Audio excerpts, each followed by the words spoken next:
Our beloved Boss Mike Cervera.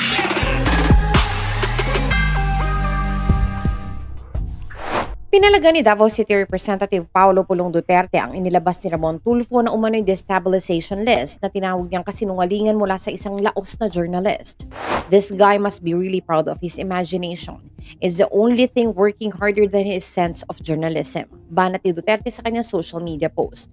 Sa listahan ni Tulfo, 16 individuals ang minomonitor ng gobyerno dahil sa umano'y nasa likod ng planong destabilisasyon laban kay Pangulong Ferdinand Bongbong Marcos Jr. Kasama sa listahan sina Romeo Poquez, Orly De Leon, Benjamin Magalong, Johnny Macanas, Gerald Bantag, Colonel Chica, Colonel Leonardo, Colonel Metran, Captain Dado Enriquez, Attorney Ferdinand Topacio, Vic Rodriguez, Mike Defensor, Chavit Singson, Rodante Marcoleta, Orlando Olamit at alias Smoke. Ayon pa kay Tulfo, posibleng financiers ng grupo sina Vice President Sara Duterte, Kong Pulong Duterte at Chavit Singson. If this so-called list is his version of insider intelligence, then the only thing that needs confirmation is whether he still knows the difference between fact and fiction. Dagdag pa ni Duterte. Sinabayan pa niya ng patutsada na he claims he won't reveal his source kahit pitpitin ang bayag niya. Don't worry, nobody's interested. We're just wondering kung naa pa ba mapitpit, if there's still anything left to smash. Yan ang ibig sabihin nun. Ayon pa sa kongresista, nabubuhay sa chismis si Tulfo at ngayoy puro pantasya na lang daw ang sinasabi nito. The only destabilization happening here is in his grip on reality, as if this bangag administration even needs a coup. Is already in the final stage of self-destruction.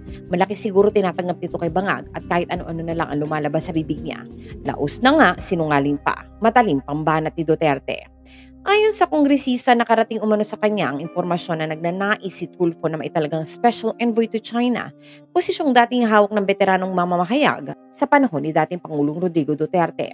Samantala, ipapaubaya naman ng Malacanang sa intelligence community ang pag-verify sa umano'y listahan.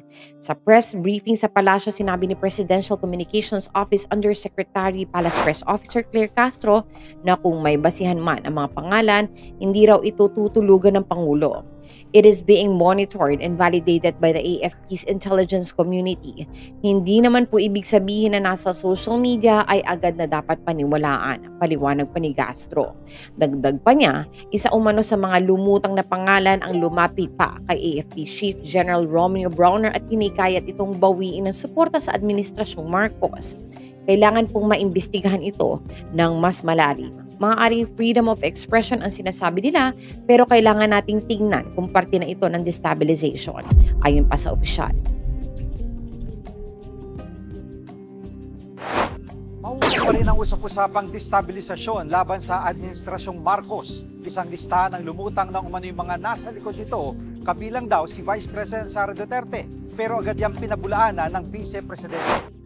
Sa ngalan ni Boss Mike Cervera, ito po si Anino TV na nagsasabing mahalin natin ang ating kapwa, ipagdasal po natin lagi ang ating bansa.